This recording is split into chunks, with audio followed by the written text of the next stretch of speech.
Hello, everyone. Welcome to Random Encounter 316 or 316. My name is Jono Logan, and my apologies. This is our second attempt at recording this episode because the first time 3 fights broke out in the first 9 seconds. So, yeah. Such a good joke. See, Americans might get that. If you're Canadian, you'll get that. And the reason why is because this is Canadian Encounter. We're doing an all-Canadian episode of Random Encounter that's focused on Canadian games. Now, I came up with this, I think, at the end of December, beginning of January, and I thought, you know, there are a lot of really great Canadian games that have come out in the last year, and the Canadian Game Awards are coming up in February. It'd be a good reason to do like a Canadian-focused episode. And then the beginning of February happened, and this idea took on a whole new level of importance that I did not intend for.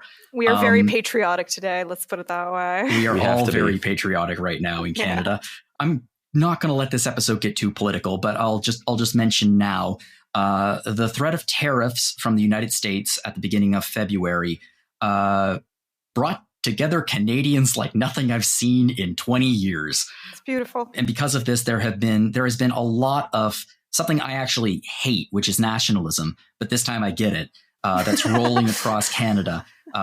Pride in being Canadian, by Canadian, made in Canada, that sort of thing. Woo. So Made in Canada, one of my favorite Canadian TV shows, incidentally.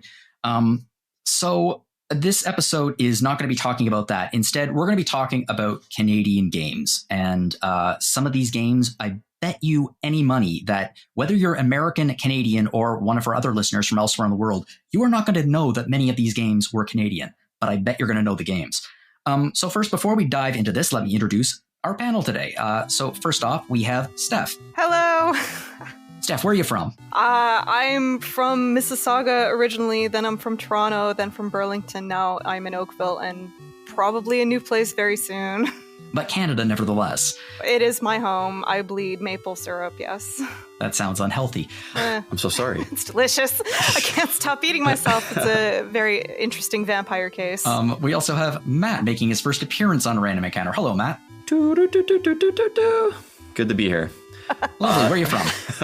Originally, I'm from Norfolk County in the south, just on the coast of Lake Erie. And I've lived in Toronto, Ottawa, and I've been living in Japan for about 8 years. Canadians, we are everywhere. Taking over. And we also have Aleks. Aleks. How's it going, eh? Where are you from? Oh, someone had to do it. Yeah, okay. There's going to be A's a boots abound. Sorry. Aleks, where are you from? Just around Ontario, pretty much. Was born in Peterborough. Lived in the GTA for growing up, most of my childhood, and then just have been sampling Ontarian cities ever since. I lived in London, Ontario for a while, and now I'm in Kitchener, Ontario. So Ontario is my home. It's the only place I've really known. And I am Jono Logan, as you know. I live in downtown Toronto, Ontario, but I'm originally from New Glasgow, Nova Scotia. So I am an East Coaster, and we're very Ontario-based on this episode, but on staff we have Canadian members from across the country, including the former host of this show, Greg, who lives out in BC. And we're going to be talking about games that have been developed across the country as well. But first, like I said, the excuse for this episode is the Canadian Game Awards. So we're not going to do an exhaustive repeat of this. I guess it was the first Canadian Game Awards in a few years. They brought it back. It was I thought it was a pretty good show. It was fine. It was an award show. And some of the games that won, Best Art Direction, 1000 Times Resist, which we will be talking about in a bit. Best Game Design, Balatro. Best Score Soundtrack, Dragon Age The Veilguard. Best Narrative, Dragon Age The Veilguard. Most Innovative Studio was BioWare with Dragon Age The Veilguard. Best Debut Indie Game was Balatro. Best Debut Studio was Local Thunk, who created Balatro. Studio of the Year was Local Thunk. And the Game of the Year, unsurprising to everybody, was Balatro. And I think it deserves it personally. We'll talk about that a little bit later in the episode. Canadians are so nice. They made their gambling game not about the gambling. I know, it's really nice. We're all jokers up here. Notably, the Canadian Game Awards was not hosted by Canadian Jeff Keighley. So I figure out who Canadian Jeff Keighley would be. I kind of wished Rick Mercer was the host, but I guess no, PJ Phil. Anybody knows what I'm talking about? Oh my God. That'd be great. Just get together all the old hosts of YTV and just get them to host the show. Sugar and Carlos? Oh, man. Oh my God, I What a would love callback. that. Not even. So one of the games so here's what we're going to be doing this episode. So each one of us is going to be picking out a Canadian game, a recent Canadian game, and we're going to talk about it for a little while.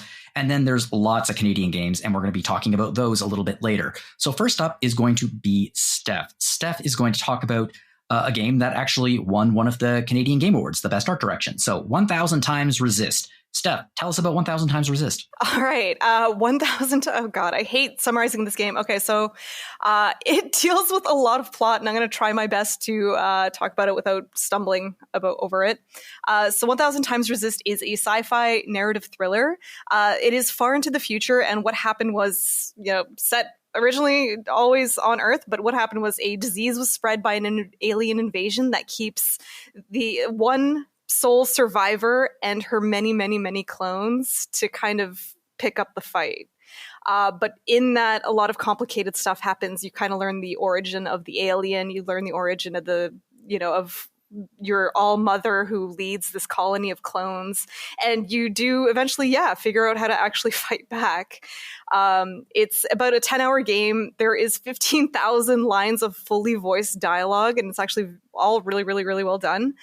This was done by the first-time developer Sunset Visitor, who were, I don't know, so I guess sometime between around 2019, 2020, dealing between the Hong Kong protests. There is actually a big presence of that kind of intergenerational trauma, but specifically, coming from parts of China and bringing it to Canada. But then the story kind of takes on, like I said, its whole sci-fi twist where, you are set in this colony of clones trying to figure things out against an alien force that's decimated Earth. So I swear to God, it all makes sense. It's one of those games that starts off very, very confusing. People are saying stuff you have no context for. None of it makes sense. And then bit by bit, piece by piece, everything completely makes sense, and you get to find out the history of like these clones. You get to find out the history of the all-mother who lived in a very modest condo in BC, and just how everything kind of pieces itself together, and kind of how it like gets pretty darn emotional too. Like a lot of the beats that you have with the family set in this tiny little Vancouver condo are very sweet, very intimate, very warm, but also there's like a lot of families, there's a lot of hurt, there's a lot of struggle. There's, the mom who left China during that 2019-2020 Hong Kong protest to move to another country. And you kind of see those exercises of force, that kind of idea that, history won by the victors, and why it's just this one girl leading an army of clones. And, how it all kind of relates together, which I swear to God, by the end, it totally all makes sense. It's, like I said, hard to describe.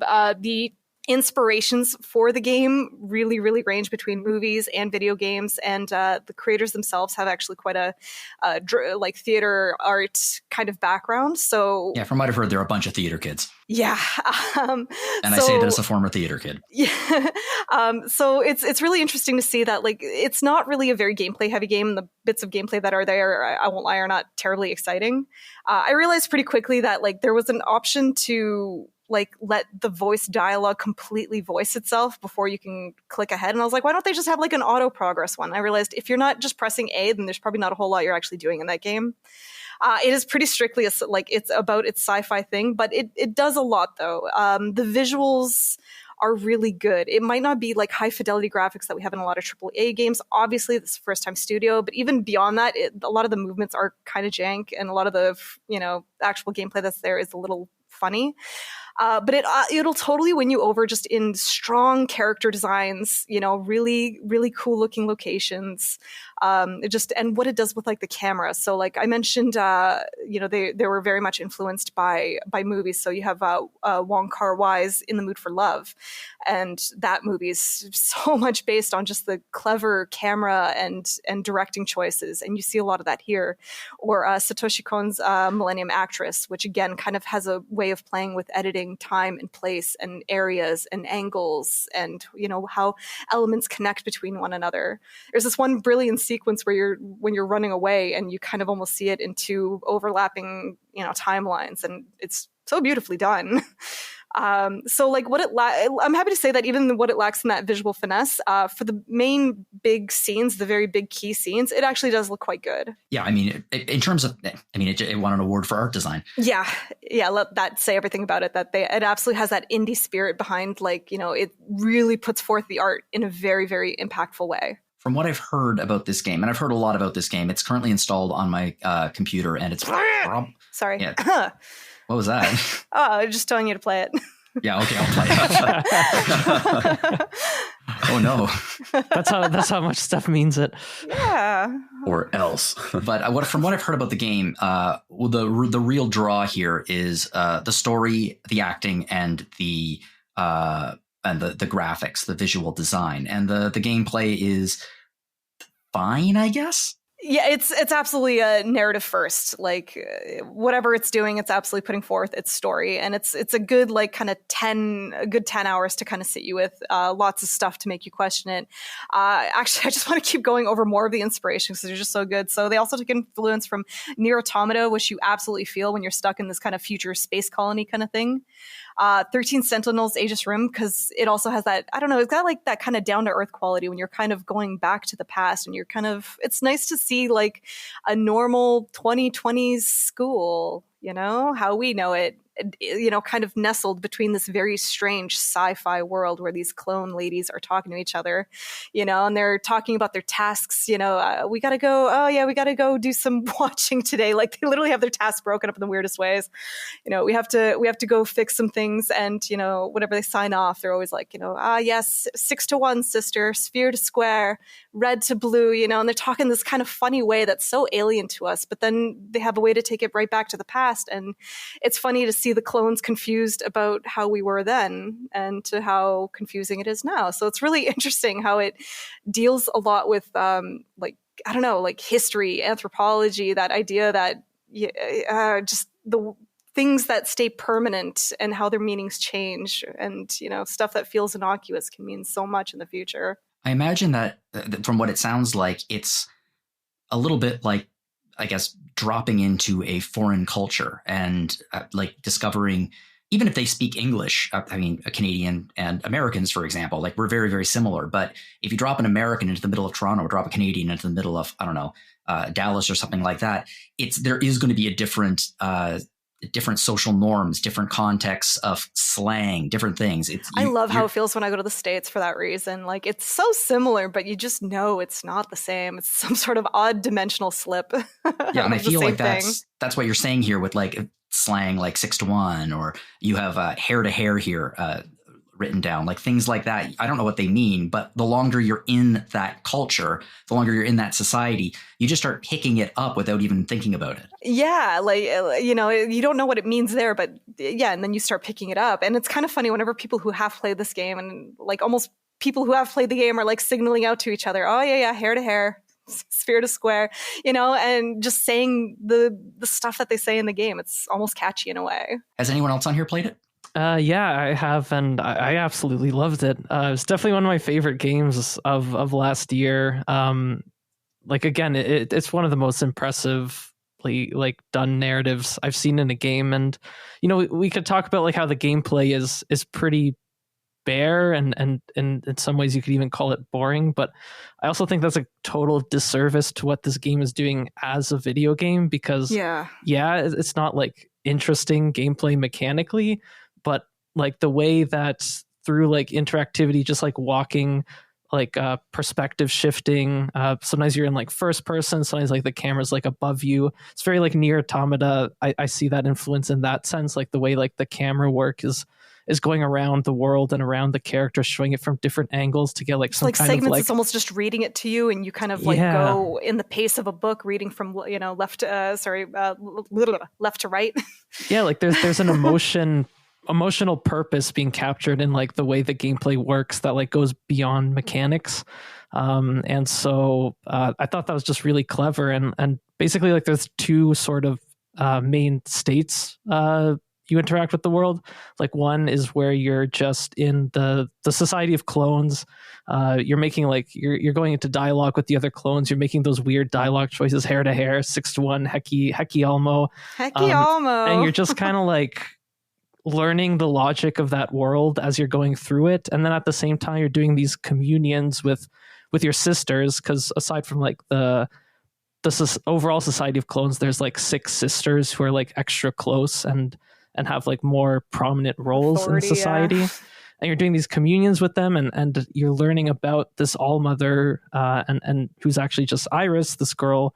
Just a normal girl, very normal, and like even like rude a little. Like she's not a good person. Like the more you like do these communions, you're just like, wow, Iris is terrible, and she's the only person left, and there's a society of clones after her. Like worship this is her, trouble. yeah, this is trouble. How are we not worse off than this? If she was playing Mass Effect, she'd be playing Renegade. Yes, absolutely. Did you have a favorite sister by any chance? I don't know. I really liked. I mean, I thought Nowhere was a fascinating character, but I definitely hated Nowhere. Yeah, right. But Healer I thought was like quirky in a fun way, and she was the most real. Like she was the one willing to be like, can you think for yourself and just kind of like talk about you like a good sister would, really. Exactly. I really liked her. Sibling might. Yeah, down to earth nature. But yeah, just the way the game is able to like blend like this intimate story about like a child of Chinese immigrants growing up in Canada, and like all the intergenerational trauma involved in that, and how it can like affect her relationship and relationships and worldview.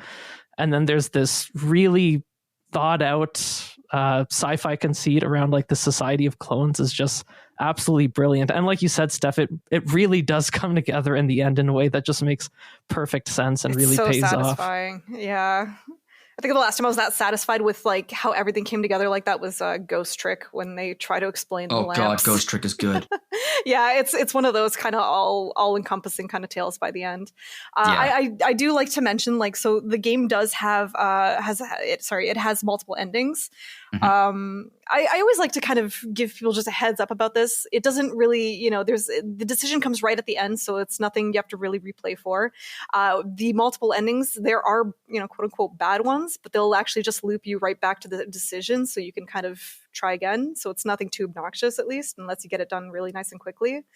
But for the best endings, I really, really, really like what they did. Like the way I had it described to me, and sorry to repeat it, but it was it's none of that kumbaya. So like what it is the game kind of sets up the idea of, resisting, right? There are certain things that you just cannot bring with you. There are certain things that need to be left behind in order to move on. And I think it's such an interesting way to kind of take on the ending, that you have to make the decision, even if it's not, the big morally right one that they want you to make in video games where you save everybody. That's not always the realistic thing. And I think it's really, really great that 1000 Times Resist makes that distinction very, very clear. I think Mauve is such a cool character. Incidentally, for those listening, because this is the Canadian episode, the chocobo sound effect that is usually used to replace swearing is going to be replaced with a Canada goose. Ooh, perfect. I like that. I actually really like that. Yeah, that's awesome. Now I gotta try using it. Sorry, Jono, but holy sh**. Thank you. Yeah. It kind of sounds like geese quacking when you do that.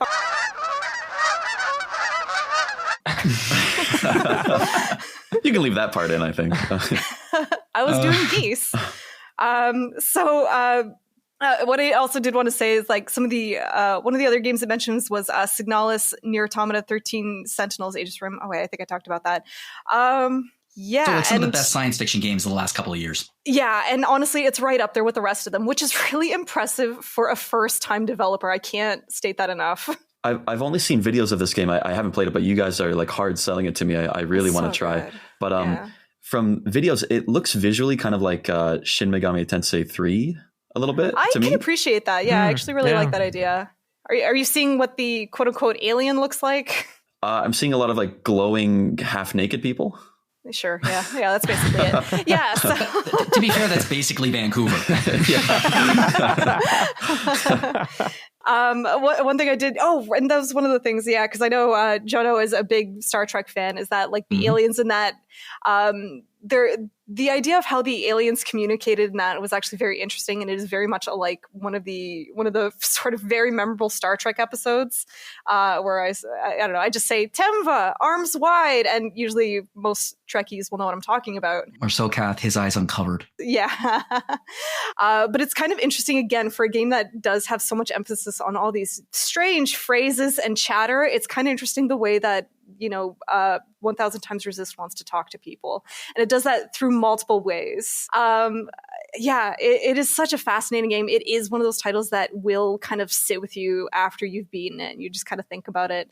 It wraps a lot of its own story very cleanly. It gives you a little bit to think about, and I did have a giggle where at one point they mentioned that Edmonton was bombed, and I had a giggle. A phrase that no one has ever from Canada has ever contemplated before. Oh no, the mall. Poor Edmonton. Mall. The Oilers. What about the Oilers? The Oilers. McDavid, no. That said, I should say Edmonton has Alberta itself has some of the prettiest national parks, though. Absolutely worth going to visit for that. Yes. Well, Steph, thank you for talking about this game. I've heard things like it might be one of the best video game narratives ever written, which is insane to say because there have been some incredible video game narratives, but apparently it's just that damn good. So this is literally the next game on my list. I was trying to get through all of the games that we were talking about today, but I just couldn't do it because they're big games. So this is the next one on my list that I'm going to be playing. Definitely tell us a little bit about it. Not only is it one of the best video game narratives, it's the best Canadian sci-fi since Reboot. Oh, that is huge praise. Huge if true. I'm hearing lies from Aleks here. Nothing beats Reboot. Oh my god. Better than my heart just grew Beasties? 3 times larger. Yeah, Yes. Beasties. Oh my god. Mainframe Entertainment did some astoundingly great work with computer animated graphics. They made before TV anyone shows, was doing things yeah. with computer animated graphics. And like the first 2 seasons of Reboot are it's a good Saturday morning kid show. Then the 3rd season happened and it's like, oh, okay, they just decided to start appealing to adults, I guess. Yeah, it gets and it's nuts. Yeah, my Mouse two was Bobs. like my favorite character. Incredible. She's so cool. Or the My very two first Bobs. the very first episode of the 3rd season, the game that falls is Evil Dead, and Ash is the user. It's crazy. Yeah.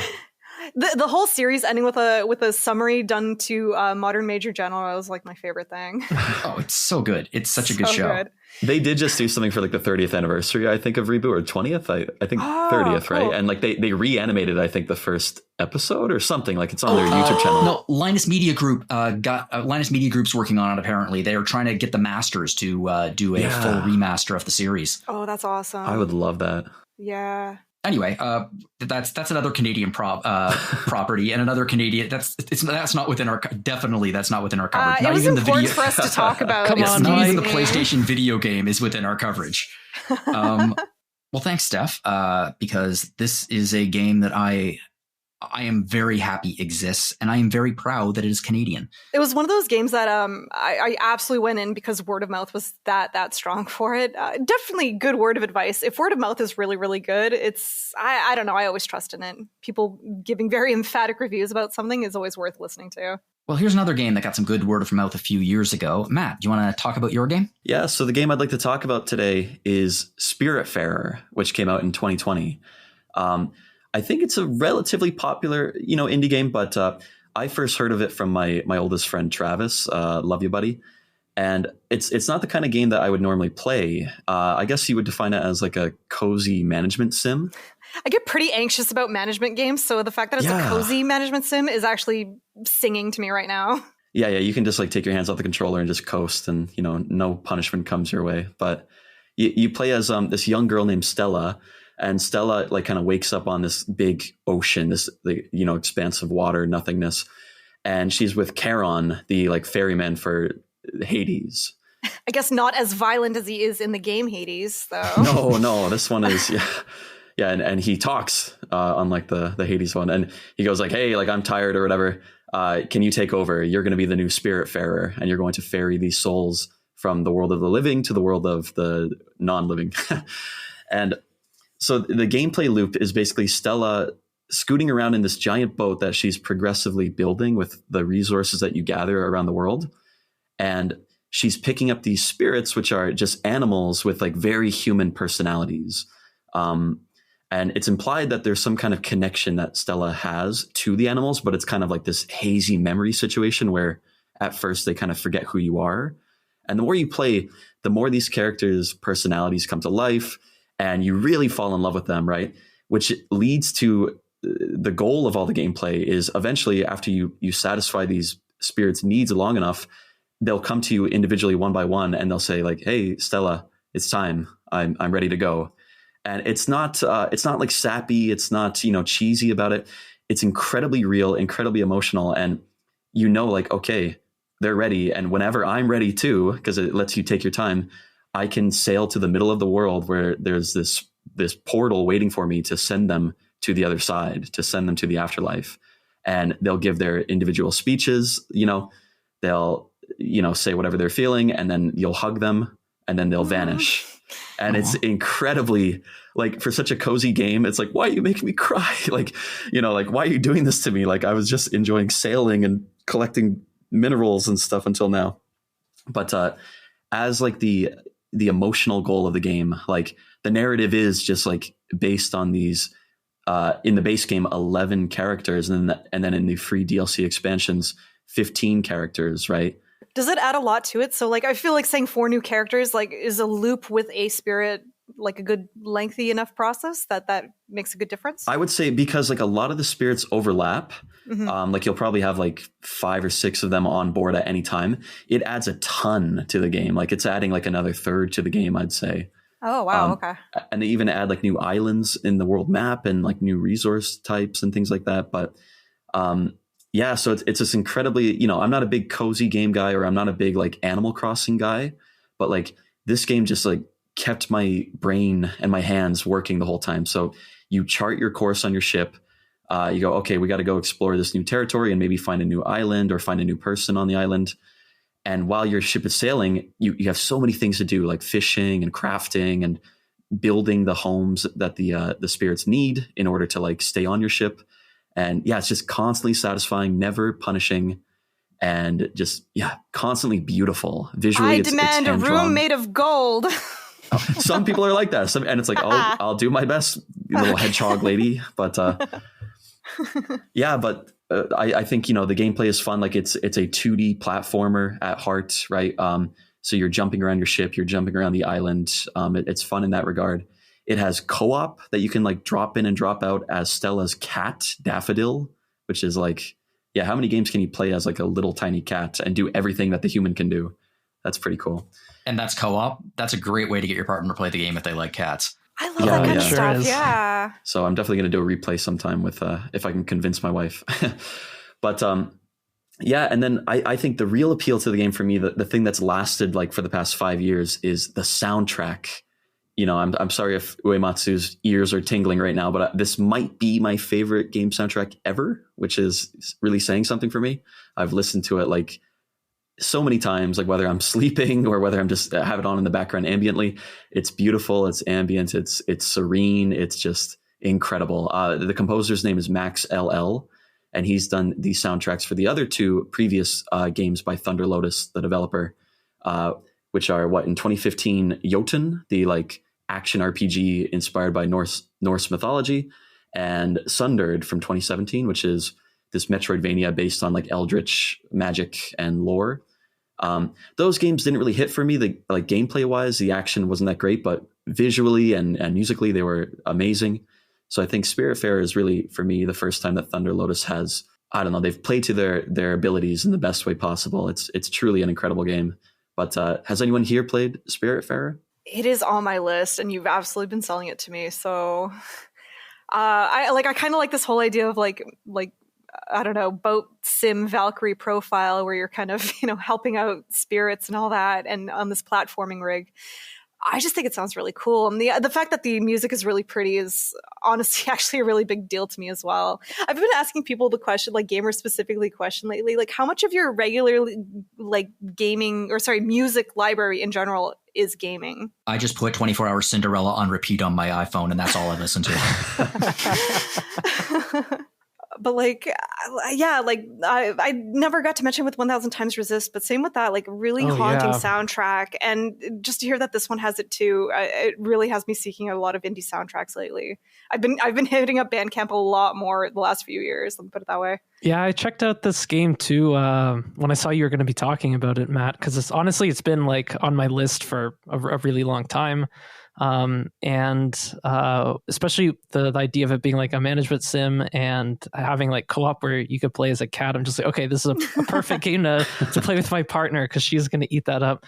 And we haven't gone too far, but we've really been enjoying it for all the reasons you basically described. Like, I'm not a huge management sim guy either, but the way that this game integrates it in terms of like getting you to care about the characters, being their caretaker, learning like their specific quirks and things like that, and integrating all of that into the sort of management sim decisions you're making, while at the same time having character development, showing the growing, or not the growing, but like the existing connection between Stella and these spirits.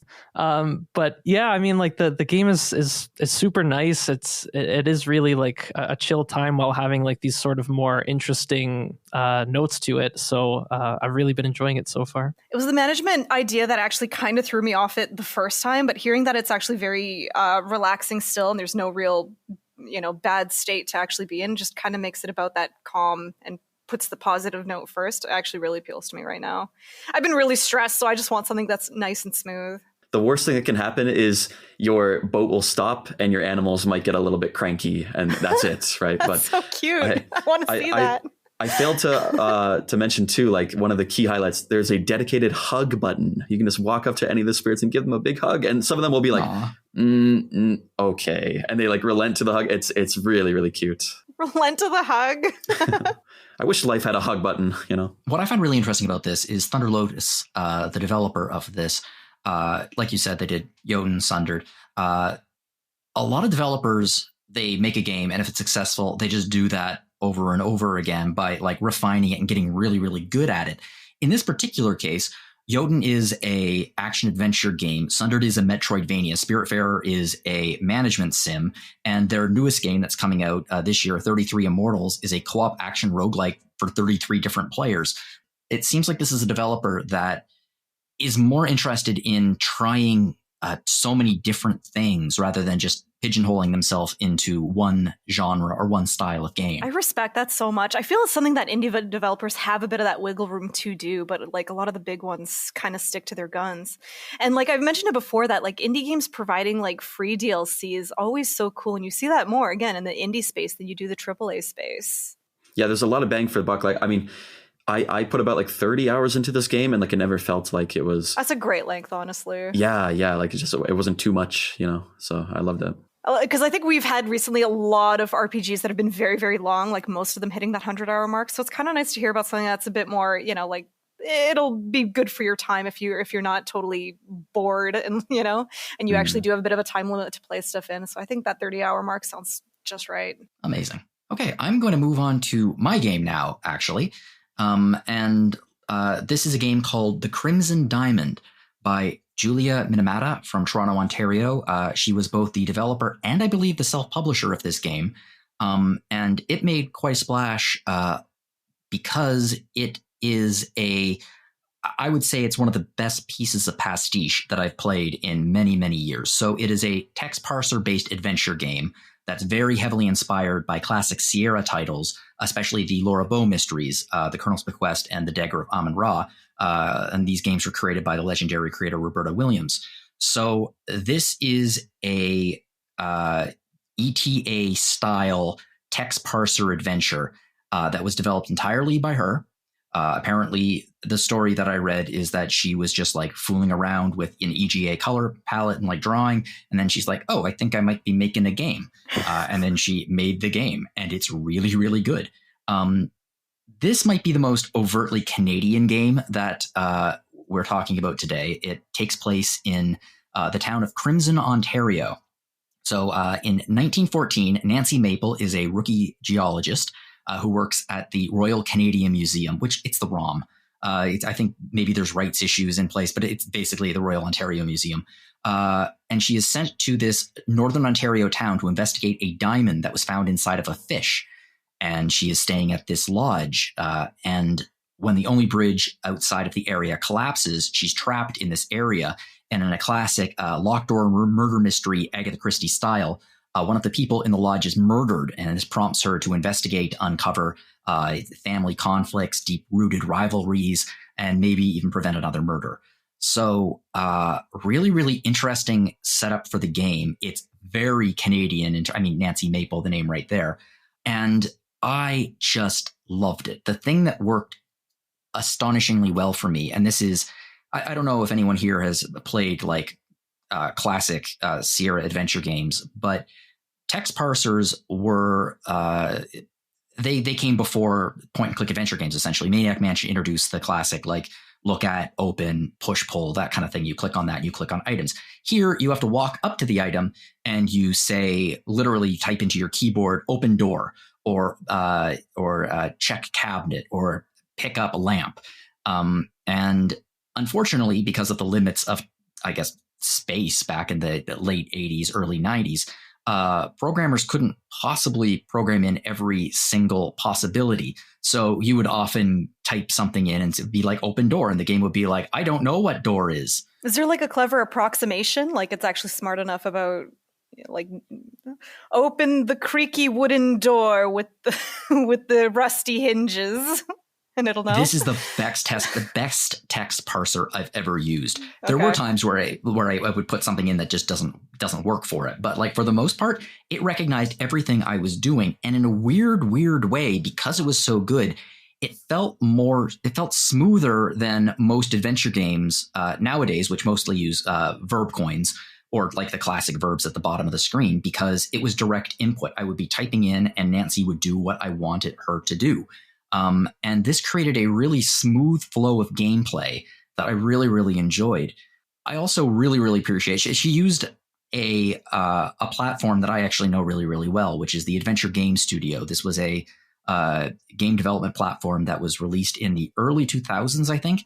And many modern adventure game developers, Dave Gilbert, I believe, and Wadjet Games Studio, they got their start making adventure games on this. Yahtzee, of Zero Punctuation fame, actually made several point-and-click adventure games using the Adventure Game Studio many, many years ago, and they are very good. They are dark and funny, and they're horror games, and I really enjoy them. So I think this goes to show that you don't necessarily have to be like a programmer who has years of experience, or you can, if you want to make a game, you can find a way to make a game. It just takes time, effort, energy, and Julia Minamata certainly did that with this. I think it's one of the most impressive things I've played in years. What is it specifically? Is like the mystery is really good, or just, Everything about it is good. The fact it's one of the most authentic games I've played, not just in terms of its location or the era or the fact, the Canadiana of it all. Yeah, it does take place in Northern Ontario. And if you've ever been to Northern Ontario, camping or something like that, like this, it feels like Northern Ontario, but also the authenticity of the color palette, the EGA color palette. I love it so much. It's so cool looking. Yeah, those neons. Yeah, it looks perfect. It looks perfect. It sounds perfect. The soundtrack is terrific as well, using, that kind of the limitations that would be in place in the period that she is trying to work with. There's a real sense of authenticity in this game that calls to mind all of the experiences that I had playing classic Sierra titles or text parsers, but streamlined for today. Like, for example, at the end of the game, one of the greatest things about this game is there's actual replay value to it, which is a problem with most point-and-click adventure games. You play through a point-and-click adventure game, you know all the puzzle solutions, that's it. Here, you can complete the game, but there will still be lots to do. You may have missed an entire subplot. You may have missed a motivation. You could have missed items. And at the very end of the game, this isn't a spoiler, this is just a game mechanic, Nancy goes through the game and the events of the game with you. Like in her own mind, she's like replaying the events of the last couple of days. And she will like give you hints about what you may have missed. She'll be like, I wonder if I could have been hiding behind that thing and heard, and when I saw those two people talking, and by doing so, you can go back and play it a game, and there's a point system like there was in early adventure games. So you actually know, okay, I can play it and I can figure out what I've mississed, and I can get more points and get more of the story. So there's actual replay value here. It really gives it a good organic feel, though. That's really interesting to hear. Yeah, I'm reviewing it actually. I think it should be. I think the review should be out by the time this episode goes out. If not, it will be coming out pretty soon. I gave it a 90. I just loved it. Make sure we upload the version of the logo with the maple leaf on it. Made in Canada. Yeah. We got to start attaching that to our games more. Attach it to everything. We should just have a button that says Made in Canada and just put it on everybody. The government just gives everybody a label maker. Yeah. So I think this game is just wonderful. And I am so glad that I played it. And like I said, Canadian, and played it before all of this, the unpleasantness happened. I would like a lot more people to play this game. If you grew up playing Sierra games, I grew up playing LucasArts Adventure, but I played Sierra games, so I know them really well. But you're going to play this, and it's going to have, I think it might give people the same experience that like Shovel Knight gave Mega Man fans. Like you're playing it, you're like, this is a new experience, but I recognize it, and I feel like it is what I used to play. Oh, that's wonderful, actually. But it's better. Yeah. No, I'm really intrigued because, I mean, I didn't grow up in the 80s, but I am crazy enough to have gone back to try out some old Infocom text adventures, and I even enjoyed parts of them. I mean, like wrestling with the text parser was at times just infuriating and impossible to deal with without a guide. But I just really like the idea of a text parser as a way of interacting with the game. This kind of more manual way of like conversing, like actually like typing in words, coming up with your own things and just trying it out and seeing what the system outputs back at you. And the fact that this is just that, but done better, and also has that really nostalgic classic EGA graphics look to it too. Like, you have me very intrigued. I think I'll be putting this one on the wish list for sure. Yeah, the joke, this is not Canadian, but this is something that I think most people will recognize. The joke is Homestar Runner. Strong Bad would. There was an episode of Strong Bad Emails God. where he's talking about video games, and one of them he's talking about Dungeon Man, and he types in get ye flask, and the game responds, you cannot get ye flask, and that's the kind of feel that it's that text parsers can have, where you're just pulling your hair out. I also have like a bit of experience with like Sierra Games or LucasArts, but yeah, I'm more of a fan, like as a reader, you know. I'm more of a fan of like Zork, like Aleks said, like those kind of Infocom games where like the puzzle is not me clicking around the screen. The puzzle is me like working out the text and like what to type. That does appeal to me a lot. But I get the impression that this won't be coming out for consoles. No, it won't. This is unfortunately for people who play on, I imagine this game would be very, very frustrating to play with a cursor, considering that you have to type in every word. But like I said, in a weird way, it's a good thing for the immersion of the game, because it really does create a dialogue between you and the game.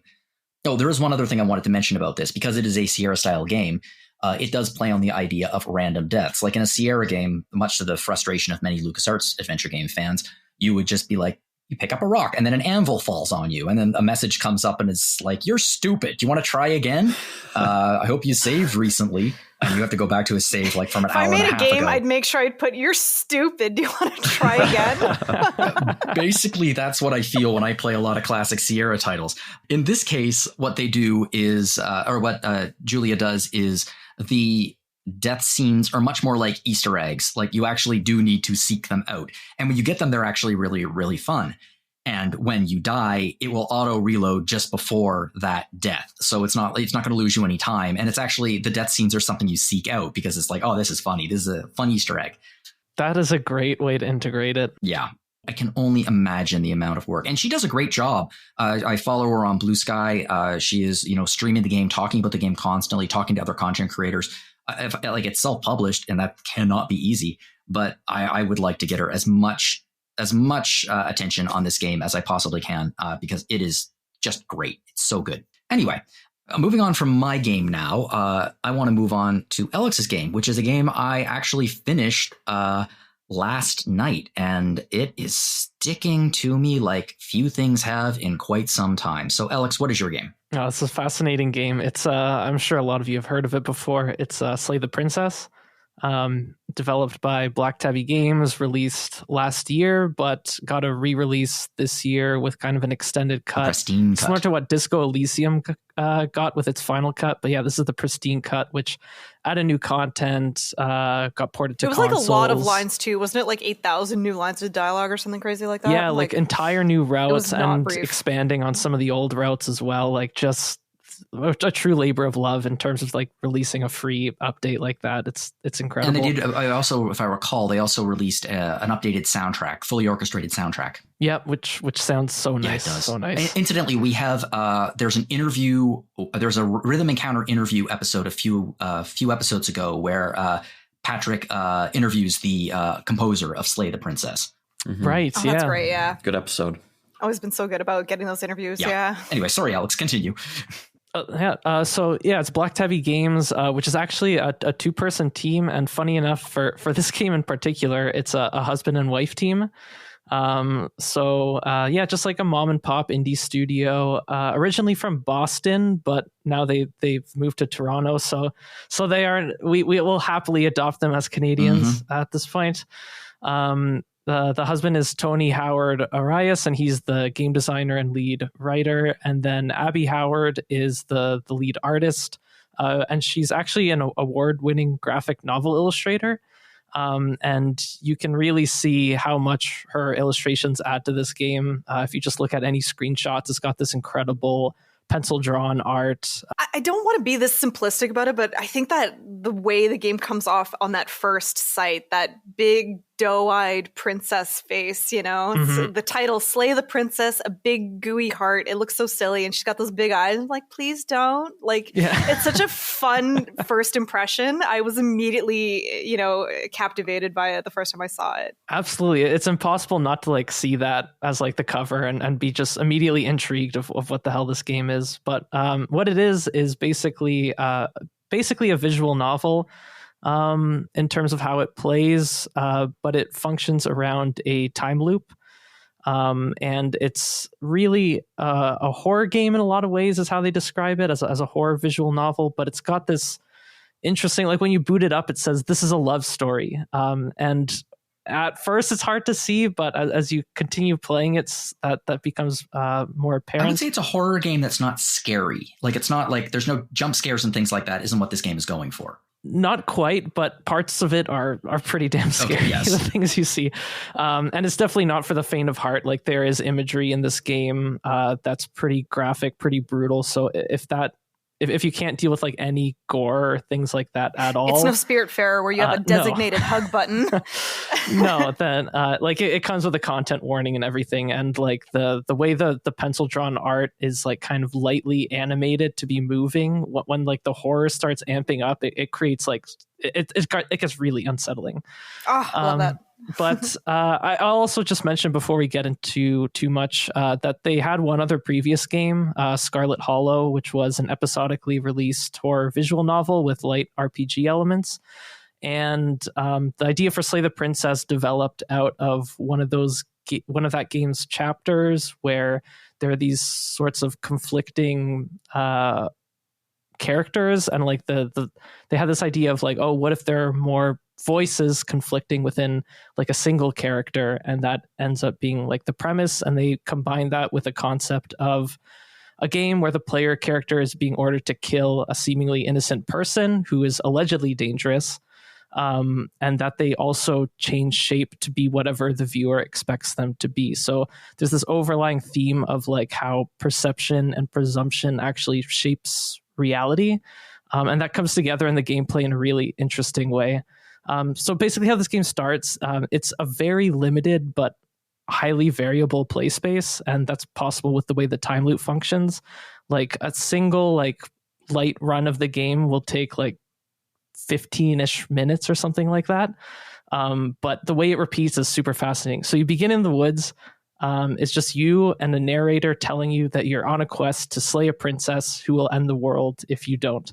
And that's obviously sort of meant to be a subversion of the standard video game trope of saving the princess or the world will end, but here you have to slay her, allegedly, or the world will end. What if we killed Princess Peach? And right off the bat, you have tons of choices for interrogating the premise, and the narrator, who's really well voiced. Every line of dialogue in this game is voiced. It's pretty convincing and like really trying to get you to just do the deed. But you end up walking up to a cabin where the princess is apparently at. Another voice comes in called the voice of the hero, who starts to question your quest. He's like, wait, what? If we're supposed to be heroes on a quest, like, why would we be killing a princess? This seems weird. And then you walk into the cabin, and there's just a small room with a table and a door. The table has a knife on it, and the narrator encourages you to take it, but you don't have to. And then you go into the basement, and there's the princess there, and she starts to talk to you. You see her chained up in the room. And if you brought the knife, you can just go slay her immediately. Do the thing you're being told to do. Game done. Easy. Wow. Or you can slow down a bit, investigate the many, many other options you're constantly prompted with. And within whatever your decisions you made up to that point and whatever decisions you're making from that point, there's going to be tons of variability, different routes you end up on. But basically, all of them, this isn't a spoiler at all. You'll discover this like 20 minutes into the game. Anyone will end it basically in your death. So inevitably, this is a horror game. There's no simple happy ending you can get. And you'll also start to realize just from one or two routes that both the narrator and princess are way more than they seem. So this is where the loop starts getting interesting. After that first death, you're in chapter 2. And whatever chapter 2's content is, it's like the same thing. You're in the woods, you go to the cabin, but things will be drastically different based on what your choices in chapter 1 are. And more voices will come in. This is the developers explicitly said they were influenced by Disco Elysium and the idea of many voices kind of being conflicting in a single character's head. So depending on what choices you made, you'll get the voice of the broken might start talking to you like a really like kind of like down, we don't deserve to live, the princess should just kill us sort of thing.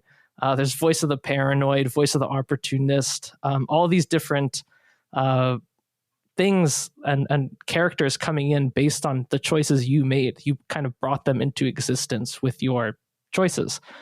They're all voiced by the same guy who's voicing the narrator, but he's extremely talented and is able to give them all their own sense of character at the same time. These indie games really know how to find their star actors. Mm-hmm. Oh, the acting in this game is so good. Both of them. Yeah. So it's 2 voice actors total. Like Jonathan Sims is the narrator and all the secondary voices, has a lot of range in terms of that. And then Nicole Goodnight is the voice of the princess, and she is also like can do anything. Like she can cover all tones and has from to like, do everything too. Yes, from just like a placating sort of like innocence, like actually like being like the most stereotypical damsel you'll find, to like just spine chilling menace. The way she delivers lines, and it's incredible what both of these actors are able to do at this game. That must be a fun character to play to boot. Oh, absolutely. And you can tell that they're having fun with it. Yeah, I watched a little bit of gameplay, like knowing that you were going to talk about this, because I've had my eye on it for a long time. I'm definitely going to pick it up now.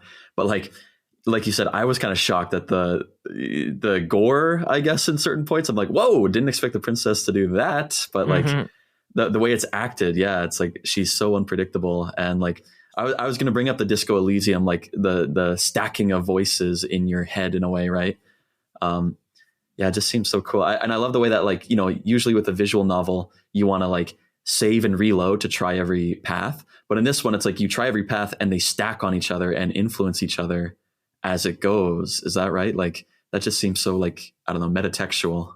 Well, so the overarching conceit, which is again not a spoiler, like you'll discover this within an hour of play, is that like you're not the main overarching story does not incentivize reloading at all, because really what this is about the way like our perception of things and our expectations, our presumptions actually project onto the external reality around us and shape that reality. Underneath like this horror like exterior that the game has a lot of fun with is this really like philosophical reflection about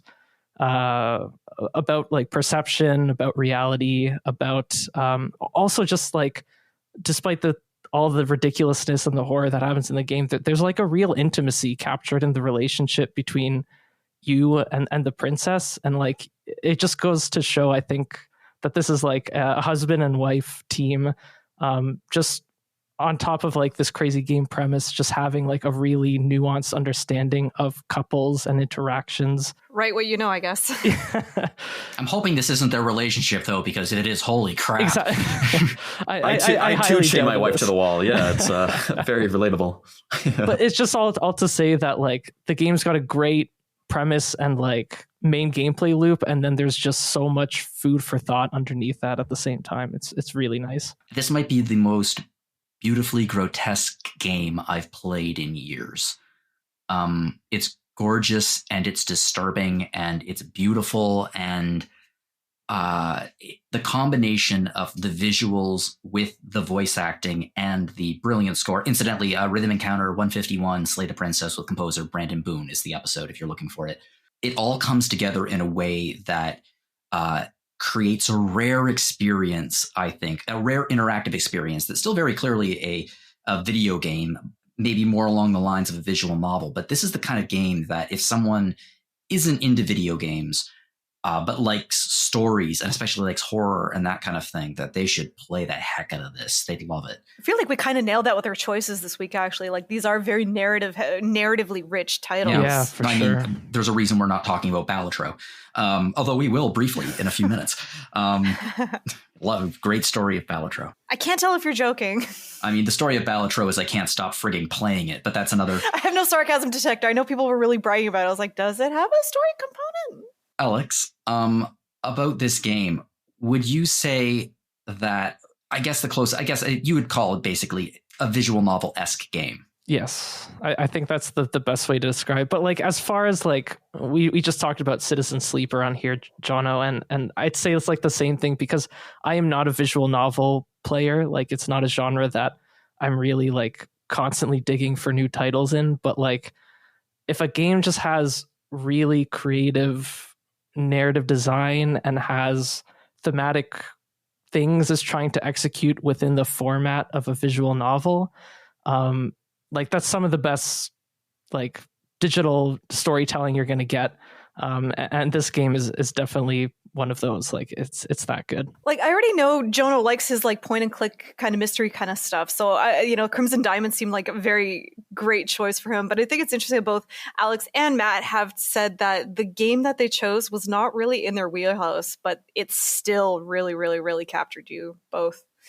and that's really cool. Good writing is good writing. And maybe, yeah, like the theme that I'm catching from like Canadian games in general is, if we don't have the budget that like big American studios might have, we have like the writers to back it up, You know what it reminds me of a little bit? Okay, this is ignoring the big problematic asshole in the room. It reminds me a little bit of like Miramax in the 1990s, where it was like Kevin Smith and like very smaller filmmakers, and they just didn't have the budget, but like Good Will Hunting, things like this, but they could afford good actors and they could afford good stories.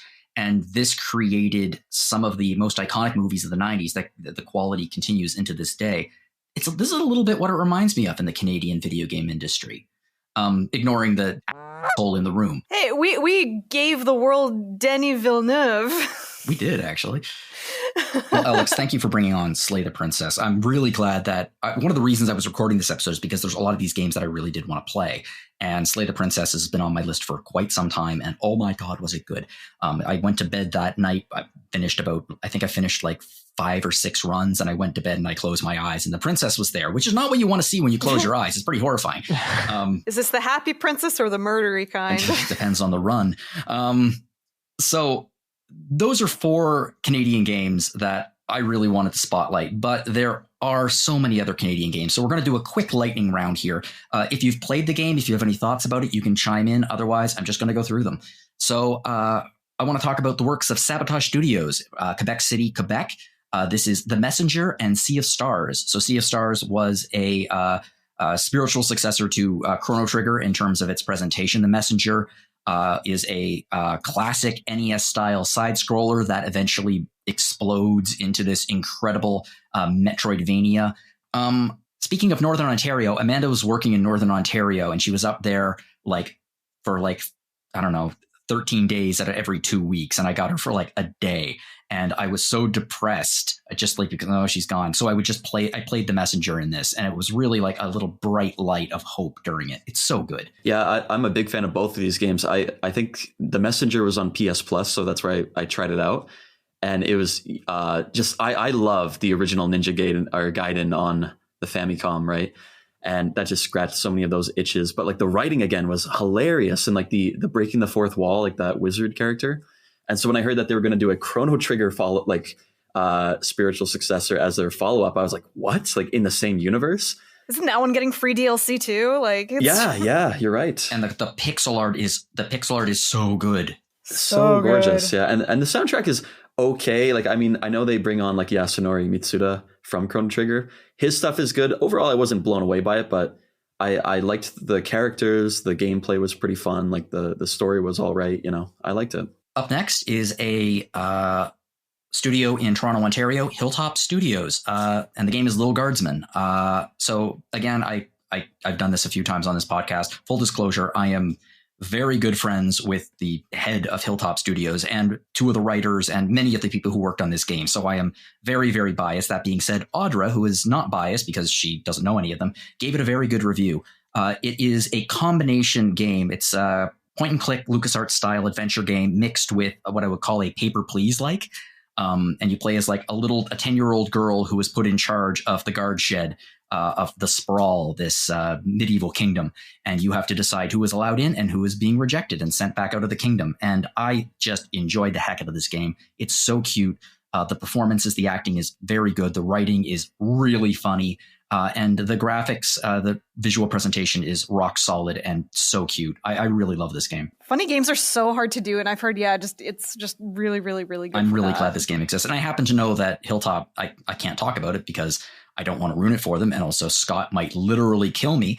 But I happen to know they are working on a follow-up to Little Guardsman that is in a very different genre, but it will be of great interest to RPG fans. And adventure game fans. I've seen what they're cooking up and I'm pretty impressed by it. So who knows when that'll be coming out, but there's stuff coming out. Following this up with 4 games that I have always wanted to play, but I don't feel like making myself cry, so I haven't yet.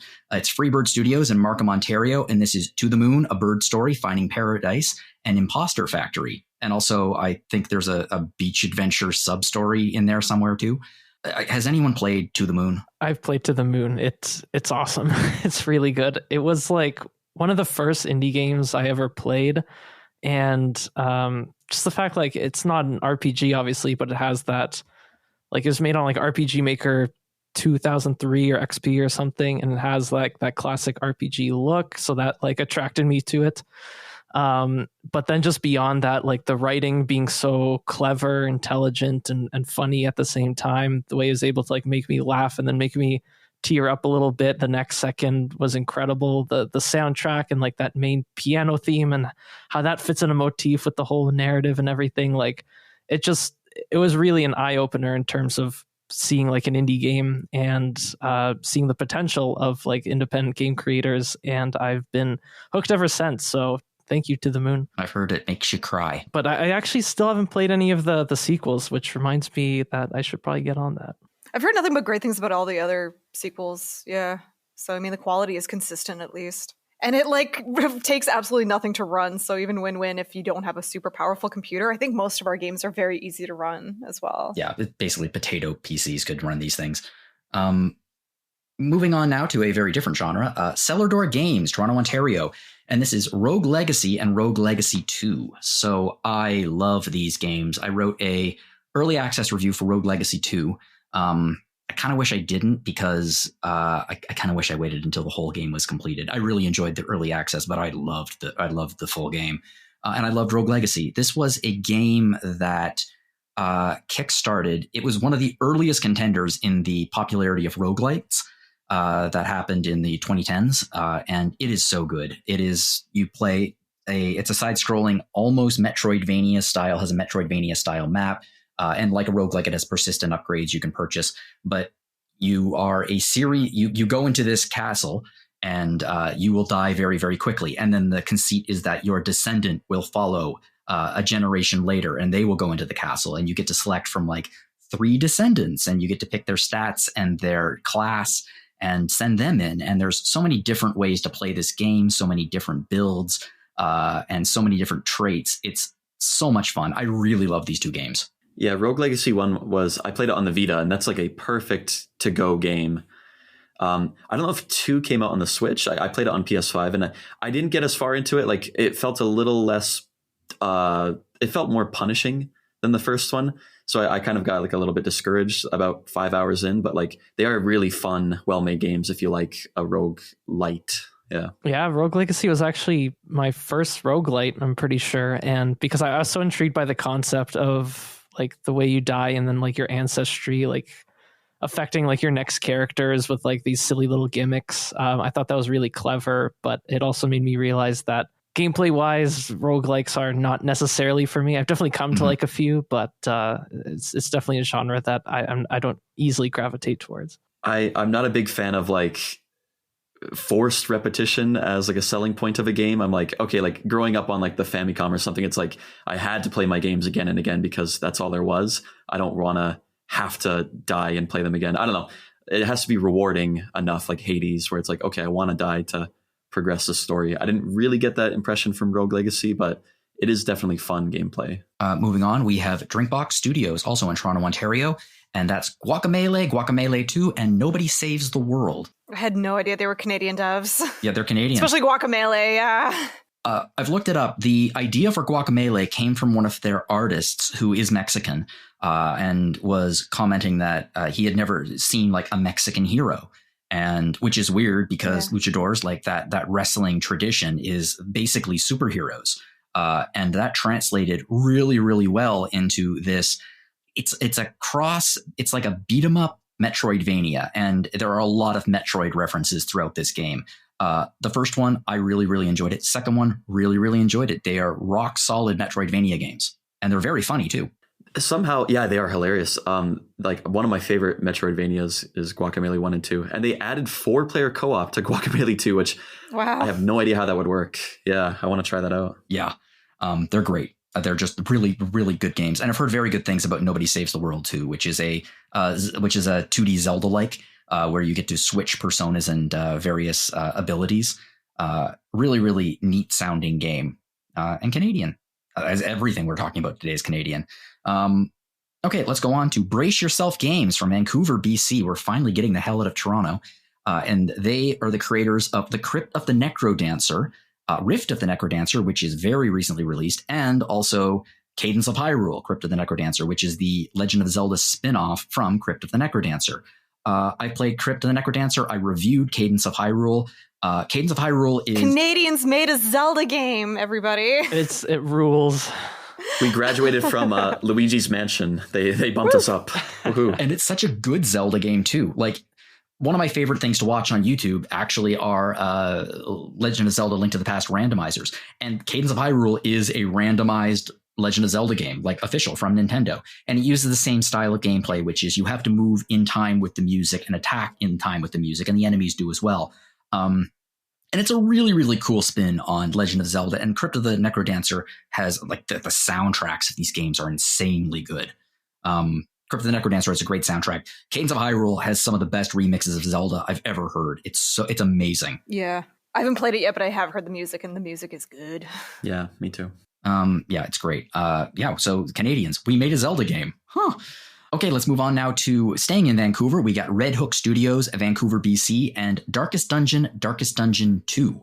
So these are RPG, very, very dark, depressing, but super engaging games where you and your party, you assemble a party, you go into the darkest dungeon and you fight, and your party members can basically get psychological damage along the way.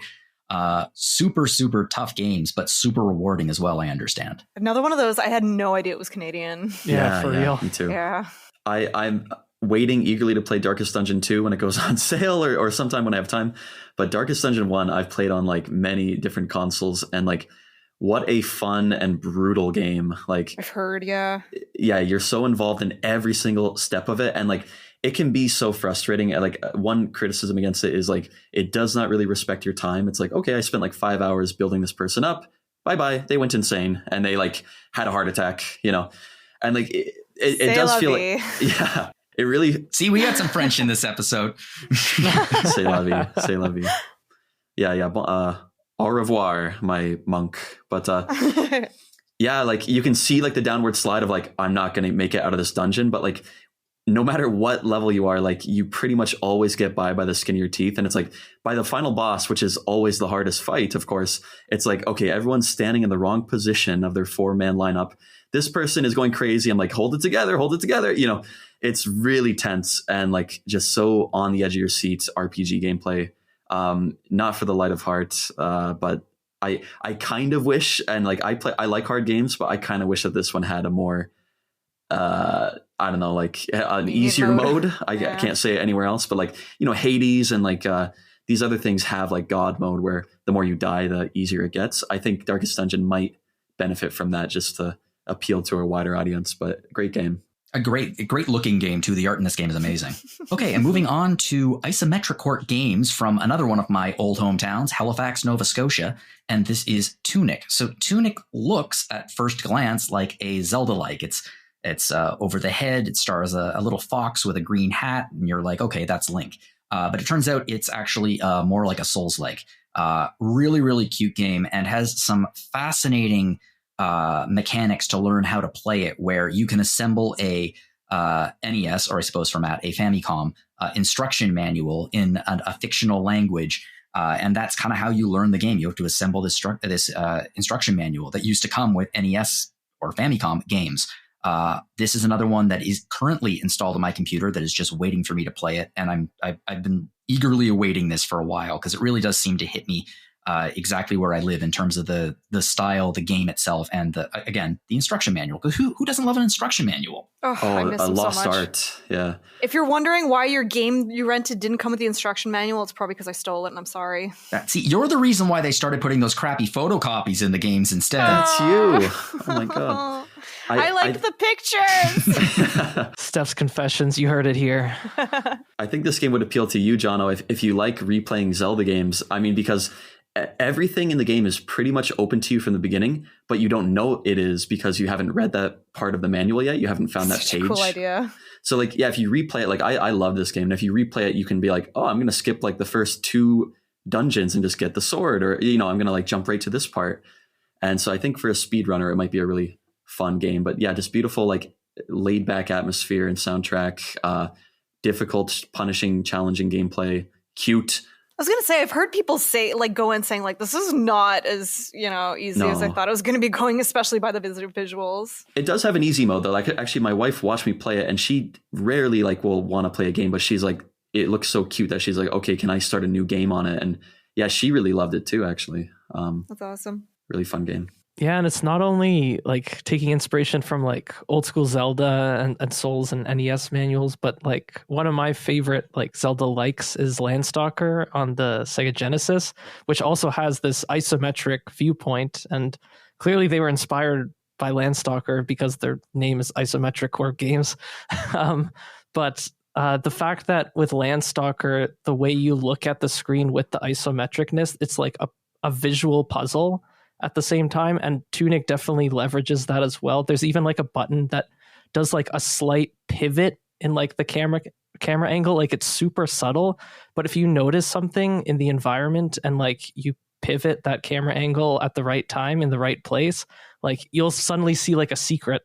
And there's just like those kinds of like little secrets, little brain teasers everywhere throughout this game, like in the manuals we've been talking about, but also just visually the way you're perceiving the world, looking at it, and these little perspective shifts are just so rewarding. Like it's really an incredibly designed game. And it did my favorite thing that a game can make me do.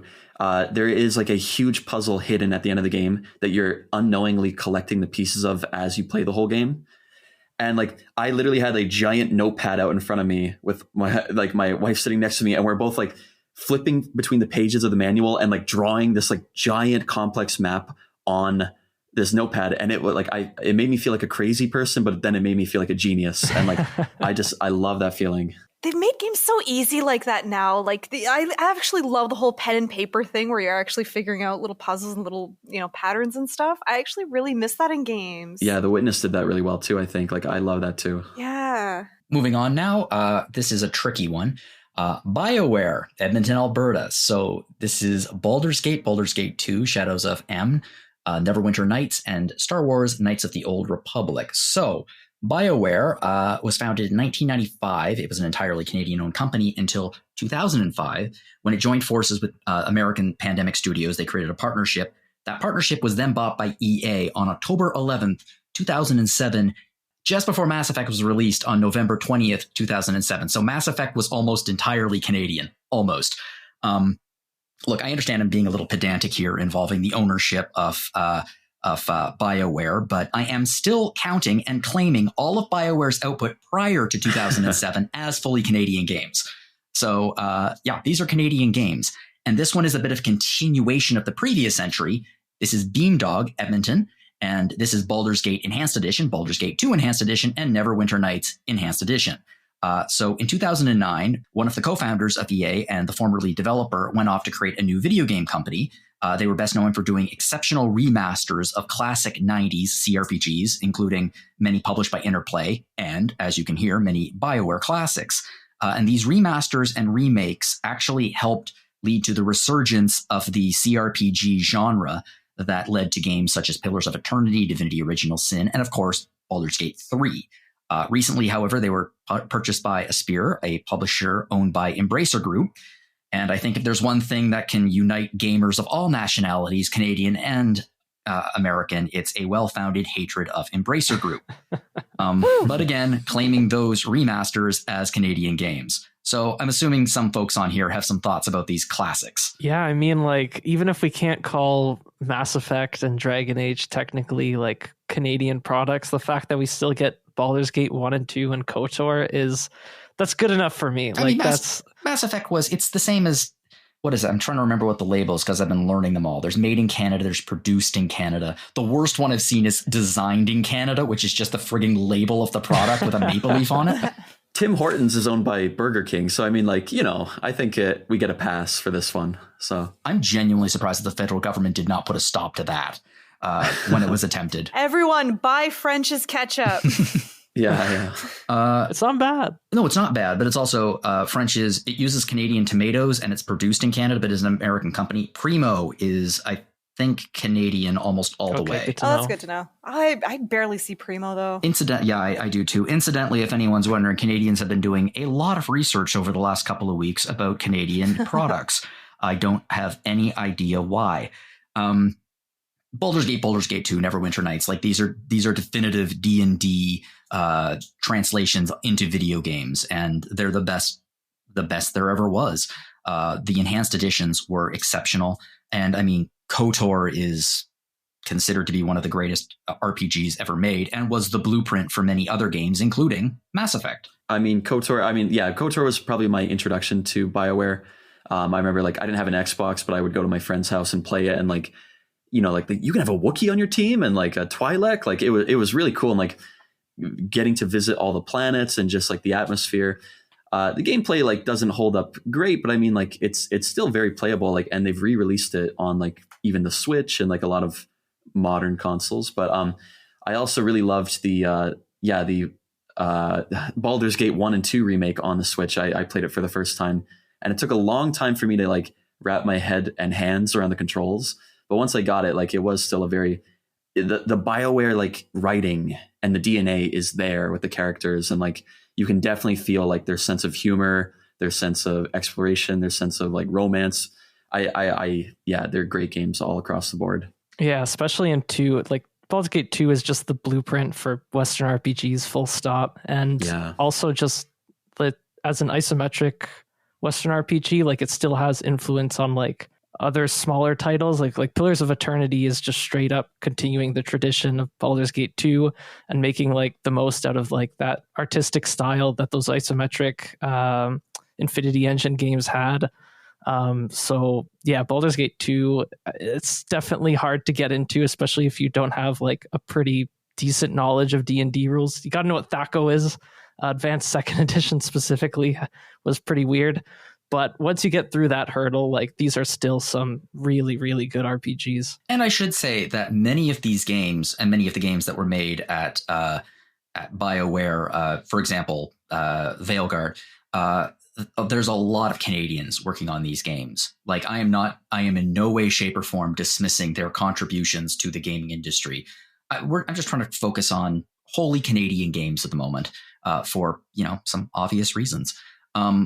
And with that in mind, I'm going to go through some really, really fast. If anyone has played any of these, speak up. But Bendy and the Ink Machine and Bendy and the Dark Revival by Joey Drew Studios in Ottawa, Ontario. This is like it's a BioShock.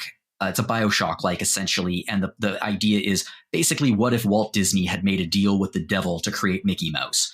And I love that. Yeah, and it's Cool. like it's like a horror game, really cool graphic style that uses rubber hose animation. I didn't love the second game. I love Bendy and the Ink Machine. They have a third game coming out. Kind of excited for it.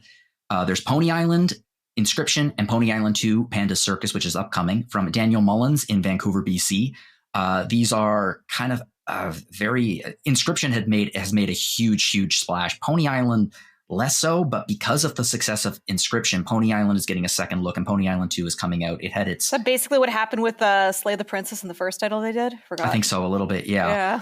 Which is a good thing. Yeah. We have Keep Talking and Nobody Explodes, which is Steel Crate Games in Ottawa, Ontario. This was a really, really cool two-player game experience, almost a board game-esque thing, where one person has to defuse a bomb in the video game, and the other person has the instructions for the bomb, and they have to talk that person through disarming the bomb. So, like, an amazing VR game, as I understand it. We have Love Conquers All Games, Christine Love, Toronto, Ontario. This is a person who the first few games were visual novels, Analog, A Hate Story. Lady Killer in a Bind is a lesbian bondage erotic game, and Get in the Car Loser was their first RPG that got released earlier this year. A game that Audra really liked and reviewed a few years ago was The Veil, Shadow of the Crown. This is a game without any visuals. It's to replicate the feeling of being blind, and it is a full RPG. With a really, really cool input and menus and everything. It's the kind of game that you really do have to experience because obviously there are no visuals, but really, really interesting. And this was Falling Squirrel from St. Catharines, Ontario. And last but not least, Season, A Letter to the Future. Again, Otter reviewed this, really, really enjoyed it, from Scavenger Studios, Montreal, Quebec. It's a story-based adventure game that focuses on, I mean, let me put it this way. If you like bicycles, it features prominently in this game. I love bicycles. Look, there are so many other Canadian games that are were developed here, owned by American studios or independent developers. It would have been impossible to talk about all of them. Believe me, I would really, really, really have liked to. But I mean, the episode is already running super long. I just really want to say that I love my local video game industry. And by local, I mean Canada. Much like everybody else on this podcast, and I think everybody else in this country for the most part, I have been feeling that combination of anxiety and fear that brought about, as much as I hate to say it, a lot of anger and frustration as a result that has been driving a very passionate conversation in this country about not just about tariffs, but also about bringing the country closer together, about trying to drop provincial borders in terms of trade and trying to bring Canada closer together. This has gone beyond our politics. This is not a liberal issue or a conservative issue or NDP issue or Bloc Québécois issue. It seems like every party of all stripes, of all opinions, have come together, and we really like our Canadianness. We're Canadian. This is who we are.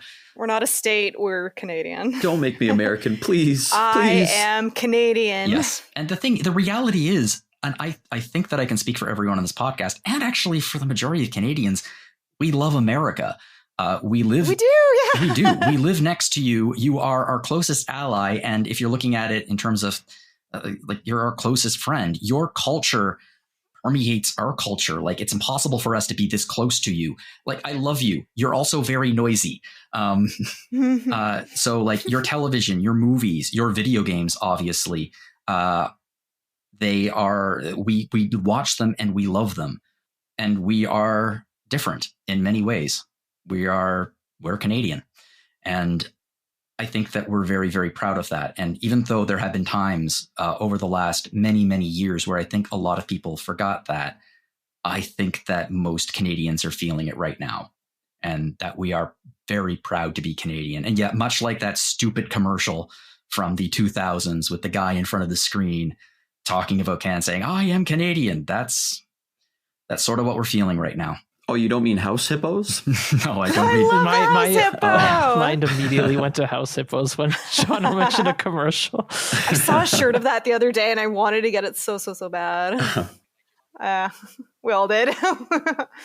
So if any of the games that we talked about in this, if you've played any of them, if you have ever been interested in them, or if this is the first time you've ever heard of them and you perked up at the description, I ask you to go online and hit Steam, hit any platform you can, and check them out. They've all been well reviewed, like, just as a matter of fact. Yeah, these are great games, and they are Canadian games. I was glad that you came up with the idea for this episode. But even more than that, just like the process of preparing for this episode was fascinating, because I had a couple titles in mind when I was thinking of what are Canadian games? And then doing the research process and preparation for this, I learned that so many more games that I loved are from here than I thought, many. It was really cool to see, and we just don't talk about it. So the opportunity to actually feature this was awesome. I had no idea chicory was Canadian until I researched it. Well, that's the cool thing, Aleks. It's like, I totally understand the reason why Americans may not realize that a lot of these games are Canadians, but the reality is a lot of Canadians don't know these games are Canadian. Yeah. And this is something that I think we should be paying attention to, not for reasons of current events, but just we should know what our country is producing in terms of art. And these games are art, especially in terms of the four games that we talked about off the top: Thousand Times Resist, Spiritfarer, Crimson Diamond, and Slay the Princess. These games are art, I fully believe. And that's something that I feel that we're going to need going forward. Anyway, okay, let's pivot back here and talk about RPGFan. So we've opened a store. You can find it at www.rpgfan.com/shop. Lots of stuff in there, including mugs, clothing, and there's also our collaboration with Hyperplay RPG. It's a review card collection with a showcase of nearly 300 of our review cards as created by Steph on Instagram and our other social media channels. Those were fun, Mike. Amazing. I'm so glad. I didn't expect it to come to the point where I had a book, but yeah, it's a nice way to support us and you get something back in return. Yes, and the illustration on the front is Steph, and it is gorgeous. Yeah, I love that. That was fun to do. Yeah, it's just a gorgeous, gorgeous image, and it's a gorgeous book too. You can also check out our past episodes of Random Encounter. 2 weeks ago, we were covering the follow-up of one of 2002's best RPGs, Citizen Sleeper, with Citizen Sleeper 2, Star Wars Vector. Aleks, you are a returning champion on this episode. Yep, happy to do a victory lap. Yep. And we were also chatting about the recent remaster of Tales of Grace's F. Over at Retro Encounter, last week was an episode focusing on the work of Hironobu Sakaguchi, the creator of Final Fantasy franchise and many, many other classic games that I suspect that the folks listening to this podcast have played in the past. And just remember that Retro is moving to a twice monthly format now. So you can get those every second week. We're taking the free week this week for this special episode of Random Encounter. So next week, Retro. We also have Rhythm Encounter, which is RPG Fan's music podcast. I mentioned earlier, episode 151, talking to Brandon Boone. But over the past 2 weeks, Rhythm has been celebrating the best music of 2024, and it's a very big 2-part episode. So be sure to go in and check them out if you want to hear some amazing music. If you'd like to get in contact with us here, you can fire us off a message at podcast@rpgfan.com. If you have any ideas for future episode themes or discussion questions, no time for a discussion question today because this episode ran a bit long. If you'd like to send me an email, you can do so at jlogan@rpgfan.com, or you can also find me at Blue Sky at jonologan.bsky.social. I'm not the only person on here with a social media presence. Steph, where can we find you online? You can find me literally everywhere online as Dice SMS, so Dice like the playing dice, and SMS like the text. Check me out. I do pretty pictures, and I don't know. It's nice to talk to other gamers on there too. And Matt? If you like reading, which a lot of text-based games suggest that you do, I've got 2 science fiction short story collections on my website at mattwardellwrites.wordpress.com. I'm also Matt Wardell Writes on Instagram. Check it out if you like that old sci-fi goodness. Literally wrote it down myself. Thank you. And Aleks? Your only option is to email me at alexfranacek@gmail.com. Your only option. So hostile. Smart nowadays, I would argue, too. If you enjoyed this podcast, please share it with your friends to help us get the word out there. You can also rate us on iTunes or your other podcast players of choice. Listen, I thank my guests on here every single episode, and I mean it every single time. And this time, my heart goes out to every single person on this episode. This was a big ask, and this was a big, long episode, longer than listeners think it was. And I can't tell you how much it means to me that you came on and you were to spend your evening with me and you were to play these games and chat about these games with me. And the fact you're all Canadian just touches my heart. So thank you so much. It's for our homeland. Nationalism is a curse. And everyone out there, regardless of whether you're American, Canadian, or from anywhere else in the world, thank you so much for joining us. And to all listening, whatever you're playing, have fun. But I had to finish on a song. Hello out there. We're on the air. It's hockey night tonight. Tension goes, the whistle blows, and the puck goes down the ice. The goalie jumps, and the players bump, and the fans all go insane. RPG fans go insane, haha. Someone roars, Bobby scores at the good old hockey game. Thank you. Thank you.